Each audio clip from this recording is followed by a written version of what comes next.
It was late at night, the kind of night that feels heavy, as if the world itself is weighed down with secrets. The city outside was alive with sounds, the distant honking of cars, the occasional rush of footsteps, the soft murmur of late-night conversations. But Clara sat alone in her tiny apartment, surrounded by the silence of her own thoughts. Her apartment wasn't much.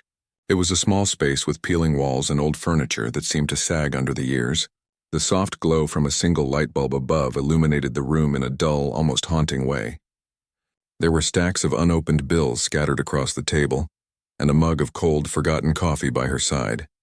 Everything in her life seemed to be slipping away little by little. Clara wasn't always like this. She used to be full of hope, dreaming of a future that was bright and full of possibilities. But now, after so many setbacks, the weight of life had worn her down. The money was always tight.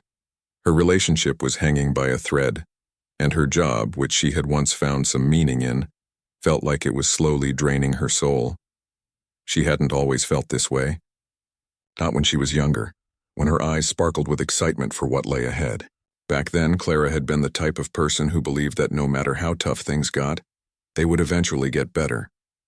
But that was before the bills piled up, before she found herself walking the tightrope of living paycheck to paycheck, before she found herself trapped in a job she hated but couldn't afford to leave. It was before she had spent so many nights crying herself to sleep, wondering how much longer she could keep pretending that everything was okay. Clara's hands trembled as she picked up a crumpled piece of paper from the table. It was another bill, another reminder that life was slipping further out of her control. She let out a sigh, the kind of sigh that felt like it carried the weight of years of disappointment. She tried to swallow the lump in her throat, but it felt like it wouldn't go away. The truth was, she didn't know how much longer she could keep going. Her eyes moved to the clock on the wall, which ticked loudly in the otherwise quiet room. It was almost midnight. Clara had been staring at the same bill for what felt like hours. Her brain was exhausted from the constant cycle of worries. How would she pay the rent this month? How could she fix her broken relationship? And what about her job? Was there any hope of climbing out of this rut? She had tried everything she could think of, but nothing ever seemed to get better. It was as if the universe was determined to keep her stuck in this endless loop of frustration and sadness. She felt trapped, not just by her circumstances, but by her own mind.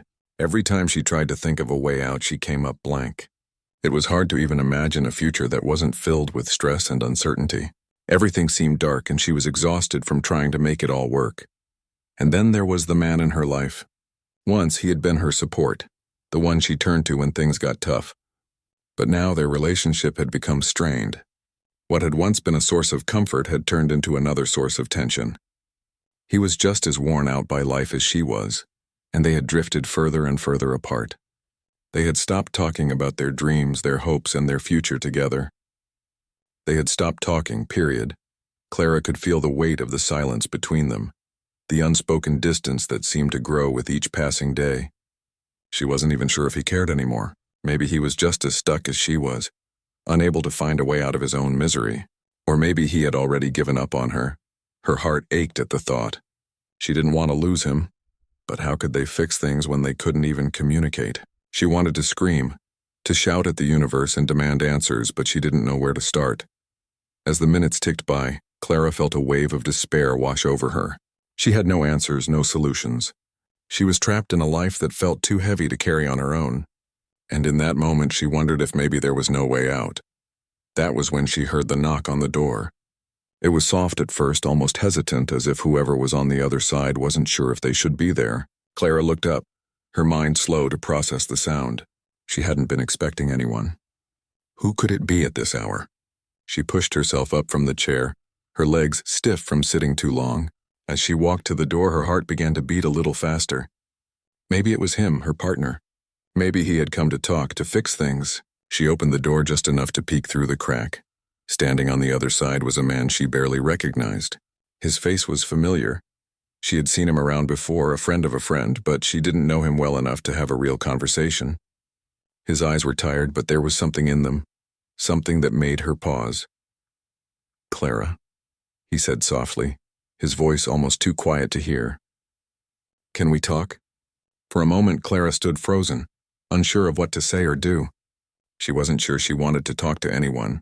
especially not someone she barely knew. But then something inside her shifted, and she stepped aside, allowing him into the apartment. They sat together in the small, dimly lit room, the silence between them thick. Clara felt as though she was trapped in her own thoughts, not sure how to break the heavy tension. And then, without warning, the words spilled out of her. "I just don't know what to do anymore," Clara whispered, her voice barely above a breath. "I feel like I'm drowning and I can't find a way out. I don't even know if I want to anymore." The man didn't say anything at first. He simply sat there listening, his eyes filled with something that resembled understanding. It was the first time in a long while that Clara felt like someone was truly hearing her. And that was when it happened. Without thinking, without any plan or reasoning, she found herself saying the words she had been holding back for so long. "Please. Just make it quick." She whispered the words more to herself than to him, hoping that somehow in that moment it might bring an end to the weight she was carrying. The room seemed to go still as the seconds stretched on, each one feeling heavier than the last. Clara didn't know what she was expecting, but she certainly didn't expect what came next. Clara's eyes fluttered open slowly, the harsh overhead lights feeling like they were drilling into her skull. For a moment she was disoriented, unsure of where she was or how she had gotten there. Her mind was foggy, and everything around her seemed distant, like she was watching it all from far away. The sound of beeping machines and the soft hum of air conditioning filled the sterile room she was in. The smell of antiseptic was so strong it almost made her gag. Where was she? What had happened? Her body felt different, heavy, as if it didn't quite belong to her anymore. She tried to move her arm, but it was as if it had been tied down by invisible weights. Panic began to creep in. Had something gone wrong? Was she paralyzed? Her thoughts raced, and a sense of dread flooded her chest. She wanted to scream, to call out, but her throat felt dry and her voice refused to cooperate. Her gaze shifted slowly, landing on a figure sitting beside her bed. It was a woman, someone Clara didn't recognize at first. The woman's face was soft, kind, with a hint of sadness in her eyes. The woman smiled gently as Clara's eyes met hers, though it was a smile tinged with worry. "You're awake," the woman said softly, her voice a comfort amidst the confusion. Clara tried to speak but only managed a faint croak. The woman quickly reached for a glass of water on the bedside table, helping Clara sip it slowly. The cool liquid felt like heaven as it slid down her dry throat. The woman stayed quiet, letting Clara regain some of her bearings. "What happened?" Clara managed to ask, her voice shaky. The woman hesitated for a moment before speaking. "You're in the hospital. There was an incident, but you're going to be okay. You just need to rest." Clara's mind began to race again, trying to piece together the puzzle of what had brought her here. She couldn't remember much. Bits and pieces flashed in her mind. Her apartment, the conversation with the man who had knocked on her door, her whispered plea. "Please, just make it quick." But everything after that was a blur. Had something gone wrong? Had the worst happened? The woman noticed the confusion in Clara's eyes and gently reassured her. "Don't worry, Clara, you're safe now.